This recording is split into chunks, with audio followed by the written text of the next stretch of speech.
আসসালামু আলাইকুম। আজকের বাংলা নিউজে আপনাকে জানাচ্ছি স্বাগত। এখন শুনবেন সংবাদ শিরোনাম। আমাদের সংবাদটি যদি ভালো লাগে লাইক কমেন্ট শেয়ার দিয়ে জানিয়ে দিন আপনার মতামত।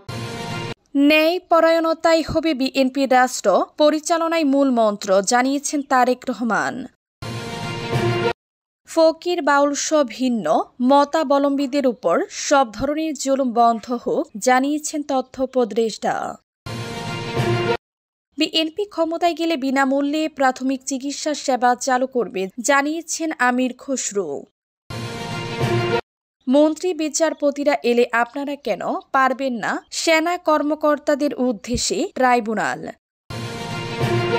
প্রকৃত ইতিহাস জানার অধিকার থেকে নতুন প্রজন্মকে বঞ্চিত করলে দেশের ভবিষ্যৎ অনুজ্জ্বল, জানিয়েছেন সুহেল তাজ। বিএনপি চাই শাহজাহান চৌধুরীর গ্রেফতার, জামায়াত বলছে বক্তব্যটি ব্যক্তিগত। ন্যায়পরায়ণতাই হবে বিএনপি রাষ্ট্র পরিচালনার মূল মন্ত্র, জানিয়েছেন তারেক রহমান। বিএনপির ভারপ্রাপ্ত চেয়ারম্যান তারেক রহমান বলেছেন, মহানবীর ন্যায়পরায়ণতা নিয়ে মুসলমান অমুসলমান, বিশ্বাসী অবিশ্বাসী কারো মধ্যে কোনো সংশয় সন্দেহ ছিল না। মহানবীর সেই ন্যায়পরায়ণতার আদর্শ সমুন্নত রেখে রাষ্ট্র এবং সরকার পরিচালনায় বিএনপির মূল মন্ত্র হবে ন্যায়পরায়ণতা। মহানবীর ন্যায়পরায়ণতার আদর্শে উজ্জীবিত একটি ইনসাফ ভিত্তিক বাংলাদেশ গড়ার লক্ষ্যে আগামী নির্বাচনে বিএনপি দেশের সকল সম্মানিত ইমাম, খতিব, মুয়াজ্জিন, আলেম, ওলামা, পীর, মাশায়েখদের দোয়া এবং সমর্থন চায়। রবিবার 23 নভেম্বর রাজধানী চীন মৈত্রী সম্মেলন কেন্দ্রে ইমাম ও খতিব সম্মেলনে ভার্চুয়ালি বক্তব্যে প্রধানকালে এ কথা জানান তিনি। তারেক রহমান বলেন, আগামী ফেব্রুয়ারি মাসে অনুষ্ঠিতব্য জাতীয় নির্বাচনে আল্লাহর রহমতে বিএনপি রাষ্ট্র ক্ষমতা পরিচালনার সুযোগ পেলে ইমাম, মুয়াজ্জিনদেরকে সম্মানী ভাতা দেওয়ার পরিকল্পনা পর্যায়ক্রমে বাস্তবায়ন করা হবে ইনশাল্লাহ। ফকির বাউলসহ ভিন্নতাবলম্বীদের উপর সব ধরনের জুলুম বন্ধ হোক, জানিয়েছেন তথ্য উপদেষ্টা। তাসাউপপন্থী বাউলসহ বিভিন্ন মতের অনুসারীদের উপর সব ধরনের নিপীড়ন ও জুলুম বন্ধের আহ্বান জানিয়েছেন অন্তর্বর্তী সরকারের তথ্য ও সম্প্রচার মন্ত্রণালয়ের উপদেষ্টা মাহফুজ আলম। রোববার 23 নভেম্বর সামাজিক যোগাযোগ মাধ্যম ফেসবুকে দেয়া এক পোস্টে তিনি এ আহ্বান জানান। নিজের ভেরিফাইড ফেসবুক পেজে দেয়া পোস্টে তথ্য উপদেষ্টা মাহফুজ আলম লিখেছেন, মজলুম জালিম হচ্ছে ফেসিবাদ, বিরোধীরা ফেসিবাদী হচ্ছে। পুরো পরিস্থিতি হতাশা ও ক্ষুব্ধতার। তিনি আরও লিখেছেন, জুলুমকে ইনসাফ দিয়ে, সহিংসতাকে দরদ দিয়ে প্রতিস্থাপনা করে যারা নতুন মাত্রার জুলুম ও সহিংসতা করে বেড়াচ্ছেন তারা ফেসিবাদের পুনরুজ্জাগরণের জন্য দায়ী থাকবেন। সমাজে রাষ্ট্রের চিন্তা ও আচরণের বৈচিত্র্যকে বাধাগ্রস্ত করলে ফেসিবাদ পুনঃপ্রতিষ্ঠিত হবে এবং জুলাই বিপ্লব ব্যর্থ হবে। প্রসঙ্গত, সম্প্রতি মানিকগঞ্জের ঘিউরে এক পালা গানের আসরে ইসলামকে নিয়ে কটূক্তির অভিযোগে গ্রেফতার হন বাউল সমিতির সভাপতি আবুল সরকার। বিএনপি ক্ষমতায় গেলে বিনামূল্যে প্রাথমিক চিকিৎসা সেবা চালু করবে, জানিয়েছেন আমির খসরু।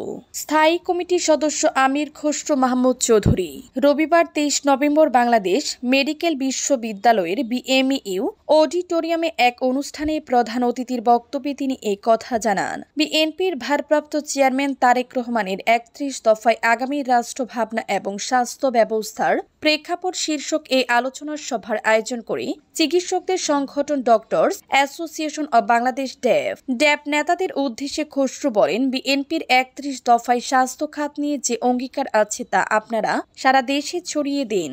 প্রত্যেকে ফেসবুকে পোস্ট করুন, সাধারণ মানুষকে আশ্বস্ত করুন। তাদের জানান, বিএনপি ক্ষমতায় গেলে বিনামূল্যে প্রাথমিক চিকিৎসা সেবা চালু করবে। এই লক্ষ্যে বিএনপি এখন থেকে পরিকল্পনা মাফিক কাজ শুরু করেছে। তিনি বলেন, সবার আকাঙ্ক্ষা আকাশচুম্বী, ডে ওয়ান ডে পারফর্ম করতে হবে। বিএনপি প্রস্তুতি নিচ্ছে।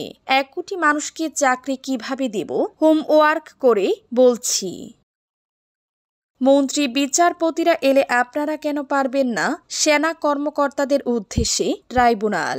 আন্তর্জাতিক অপরাধ ট্রাইব্যুনাল মানবতা বিরোধী অপরাধের মামলায় সেনা কর্মকর্তাদের ভার্চুয়ালি হাজিরা দেওয়ার আবেদন শুনানিতে মন্তব্য করেছেন, আইন সবার জন্য সমান। সাবেক প্রধান বিচারপতি, সাবেক মন্ত্রীরা সশরীরে হাজিরা দেন, তাহলে তারা সেনা কর্মকর্তা কেন পারবেন না? রোববার 23 নভেম্বর র্যাবের টিএফআইও জেআইসি সেলে গুমের অভিযোগে দায়ের করা মানবতা বিরোধী অপরাধে 2 মামলার শুনানির সময় এই মন্তব্য করেন ট্রাইব্যুনাল 1-এর বিচারক প্যানেল। অভিযোগ গঠনের উপর শুনানির জন্য 3 ও 7 ডিসেম্বর পৃথক তারিখ নির্ধারণ করা হয়েছে। ট্রাইব্যুনাল 1-এর চেয়ারম্যান বিচারপতি মোহাম্মদ গোলাম মুর্তজা মজুমদারের নেতৃত্বাধীন 2 সদস্যদের বিচারিক প্যানেল এদিন ধার্য করেন। অন্য সদস্য হলেন অবসরপ্রাপ্ত জেলা ও দায়রা জজ মোহাম্মদ মহিতুল হক এনাম চৌধুরী। সুপ্রিম কোর্টের আইনজীবী ব্যারিস্টার হামিদুল মিছবা সেনা কর্মকর্তাদের ভার্চুয়াল হাজিরার আবেদন করেন। ট্রাইব্যুনাল ওই আবেদনের পর প্রশ্ন তুলে, আপনাদের অপারগতা থাকলে আমরা ব্যবস্থা নিব, কিন্তু আইন সবার জন্য সমান। প্রকৃত ইতিহাস জানার অধিকার থেকে নতুন প্রজন্মকে বঞ্চিত করলে দেশের ভবিষ্যৎ অনুজ্জ্বল, জানিয়েছেন সুহেল তাজ। সাবেক স্বরাষ্ট্র প্রতিমন্ত্রী সুহেল তাজ বলেছেন, প্রকৃত ইতিহাস জানতে না পারলে নতুন প্রজন্ম বিভ্রান্ত হয় এবং এর ফলে বাংলাদেশের ভবিষ্যৎ কখনোই উজ্জ্বল হতে পারে না। রোববার 23 নভেম্বর সন্ধ্যায় নিজের ভেরিফাইড ফেসবুক পেজে দেয়া এক পোস্টে তিনি এই মন্তব্য করেন। সুহেল তাজ তার ফেসবুক পোস্টে 3টি ছবি যুক্ত করেন। এর মধ্যে একটি হলো দৈনিক শিক্ষা অনলাইন পত্রিকার স্ক্রিনশট, যেখানে লেখা পাঠ্য বই থেকে 7 মার্চের ভাষণবাদ যুক্ত হচ্ছে জুলাই অভ্যুত্থান। অন্যান্য 2টি ছবি ছিল জর্জ অরওয়েলের বিখ্যাত বই।